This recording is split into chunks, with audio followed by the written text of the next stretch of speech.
কি জাদুকরি পটল পনিরের সাদা গ্রেভি ভাবতেই পারবেন না। মাছ মাংস ছেড়ে জামাই ষষ্ঠীর দিন জামাই দেখবেন এটাতেই আগে হাত লাগাবে আর পুরো ভাত এটা দিয়েই খেয়ে নেবে। বাড়িতে জামাই পটল না খেলেও শাশুড়ির হাতে পটল পনির খেয়ে একেবারে ফেসে যাবে। প্রথমে জামাইয়ের পাতে এই পদটি দিলে অন্য কোনো পদ কিন্তু ছুঁয়েও দেখবে না। দারুণ স্বাদের এই পটল পনির রান্না করার জন্য সবার প্রথমে আমি 6টি পটল নিয়েছি। একটা চাকুর সাহায্যে পটল থেকে ঠিক এইভাবে আলতো করে খোসাটা তুলে নিতে হবে।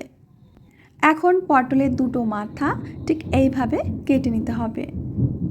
দুটো মাথা এইভাবে কেটে নিয়ে পটলের গায়ে একটুখানি চির লাগিয়ে দিতে হবে। দেখুন আমি চাকুর মাথা দিয়ে ছোট্ট ছোট করে এইভাবে চিড়ে দিচ্ছি।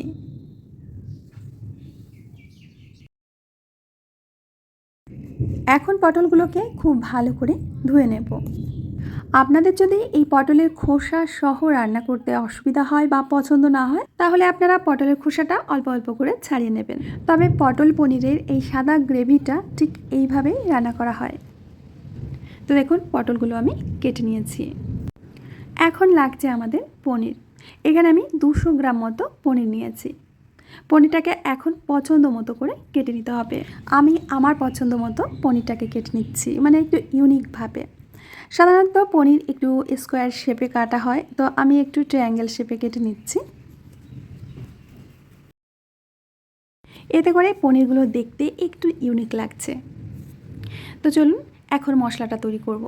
এর জন্য 1 চামচ মৌরি, সাথে যাবে 1 চামচ গোটা ধনে, এরই সাথে যাবে 1 চামচ গোটা জিরে, আর তারই সাথে যাবে 2 টুকরো দারুচিনি, 4টি এলাচ, আর দিয়ে দেব গোলমরিচ। ঝালের জন্য 2টো শুকনো লঙ্কা। এখন এইগুলোকে শুকনো খোলায় হালকা করে ভেজে নিতে হবে। এই মশলাটা কিন্তু পুড়িয়ে ফেলবেন না, হালকা করে ভেজে নিতে হবে। যখন খুব সুন্দর একটা সুগন্ধ বেরোবে তখন এটাকে নামিয়ে নিতে হবে। তো আমি নামিয়ে ঠান্ডা করে একটা মিক্সিং জারের মধ্যে দিয়ে সুন্দর একটা পাউডার করে নেব। এই দেখুন, আপনারা এই জাদুকরি মশলাটা যে কোনো রান্নায় ব্যবহার করতে পারেন। এখন ওই মিক্সিং জারের মধ্যে দিয়ে দেবো কয়েকটা কাজু বাদাম, আর এর সাথে দিয়ে দেবো 2 টুকরো পনির, দিয়ে দেবো 2 টেবিল চামচ মতো টক দই, আর দিয়ে দেবো 2 টেবিল চামচ মতো সাদা তিল। এখন সমস্ত কিছুকে খুব সুন্দর একটা পেস্ট তৈরি করে নিতে হবে। ব্যাস, মশলা আমাদের রেডি। এখন রান্নাটা করার জন্য একটা ফ্রাইং প্যানে দিয়ে দিচ্ছি সামান্য সাদা তেল। এবার পনিরগুলো দিয়ে দেব, মানে পনিরগুলোকে আমাদের হালকা লাল করে ভেজে নিতে হবে। বন্ধুরা, আজকের রেসিপিটা বাড়িতে ট্রাই করার পর আমাকে কমেন্টে কিন্তু অবশ্যই জানাবেন যে পটল পনির রেসিপিটা আপনাদের কেমন লেগেছে। আর আমি কথা দিচ্ছি, এটা বাড়িতে একদিন ট্রাই করলে বারবার ট্রাই করতে ইচ্ছা করবে, এতটা পরিমাণে সুস্বাদু হয়। তো একটা পাশ লাল হয়ে গেলে তো আমি পনিরগুলোকে উল্টে দিচ্ছি। তো দেখুন বন্ধুরা, উল্টে পাল্টে পনিরগুলোকে হালকা লাল করে আমি ভেজে নিয়েছি। তো এখন প্যান থেকে তুলে নিতে হবে। আমার কিন্তু এই পনির ভাজা খেতে দারুণ লাগে। কার কেমন লাগে একটু কমেন্টে জানাবেন তো।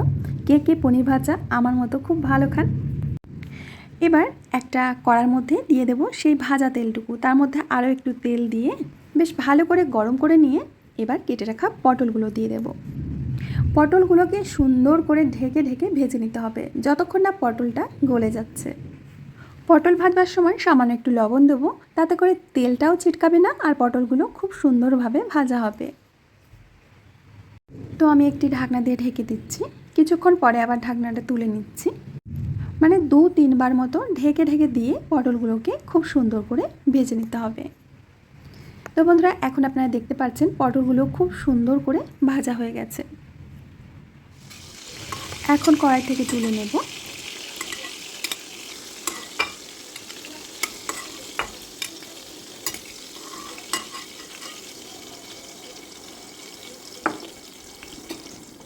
এখন যে বাকি তেলটা রয়েছে ওই তেলের মধ্যে আমি 1.5 টেবিল চামচ মতো ঘি দিয়ে দিলাম, একটা তেজপাতা, 2টো শুকনো লঙ্কা, আর ফোড়নে দিয়ে দেবো গোটা জিরে।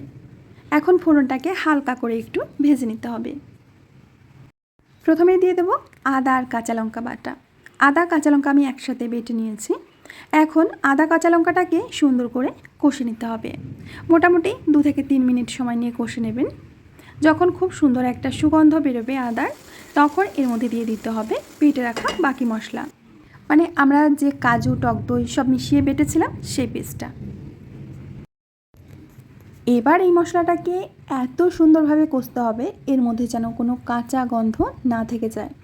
তো আমি মোটামুটি 5 থেকে 6 মিনিট সময় নিয়ে মশলাটাকে খুব সুন্দর করে কষে নিয়েছি। যখন দেখবেন মশলার উপর থেকে এরকম তেল ছেড়ে গেছে, তখন অল্প অল্প জল দিয়ে গ্রেভিটা তৈরি করতে হবে। একসাথে জল দিতে যাবেন না, অল্প জল দিয়ে মশলাটাকে একটু এইভাবে ঘন করে নিন, নেড়ে চেড়ে, তারপর বাকি প্রয়োজনীয় জলটা দিয়ে দিতে হবে। এবার গ্রেভিটাকে খুব ভালো করে ফুটিয়ে নিতে হবে। মোটামুটি 3 থেকে 4 মিনিট হাই ফ্লেমে আমি ফুটিয়ে নিয়েছি।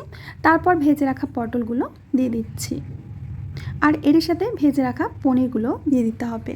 যেহেতু এটা পটল পনিরের সাদা গ্রেভি, তার জন্য এখানে কোনো হলুদের ব্যবহার করা যাবে না। এবার এখানে স্বাদ মতো লবণ দিয়ে দেব, আর 1 চামচ মতো চিনি। এইবার মিডিয়াম ফ্লেমে পটল পনিরটাকে রান্না করে নিন প্রায় 5 থেকে 7 মিনিট।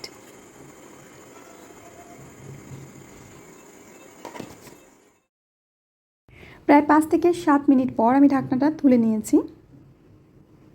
এই গ্রেভিটা কিন্তু এখন যতটাই পাতলা দেখাক না কেন, যখন ঠান্ডা হয়ে যাবে তখন এটা ঘন হয়ে যাবে। সবশেষে দিয়ে দেব ভেজে রাখা মশলা। এই মশলাটা ছাড়া কিন্তু এই রান্নাটা একেবারেই অসম্পূর্ণ। ভালো করে নেড়েচেড়ে মিশিয়ে দেব, আর এর সাথে দিয়ে দিচ্ছি 3 থেকে 4টি কাঁচা লঙ্কা। রান্না আমাদের একেবারেই কমপ্লিট, এখন নামিয়ে নেব। এই পটল পনিরটা খেতে যে এতটা পরিমাণে টেস্টি হয়, আপনারা না খেলে বুঝবেন না। আমার কথায় একবার হলেও বাড়িতে ট্রাই করুন, দেখবেন যে খেতে দারুণ লাগে। দেখে মনে হচ্ছে ভ্যাবাচাকা, কিন্তু খেলেই ফেসে যাবেন। তো বন্ধুরা, আশা করছি আজকের রেসিপিটা আপনাদের অনেক ভালো লেগেছে। ভালো লাগলে অবশ্যই লাইক, কমেন্ট, শেয়ার করবেন। আমি আজ এখানেই বিদায় নেব, আবার আসবো নতুন রেসিপি নিয়ে। সবাই ভালো থাকবেন, সুস্থ থাকবেন, আনন্দে থাকবেন।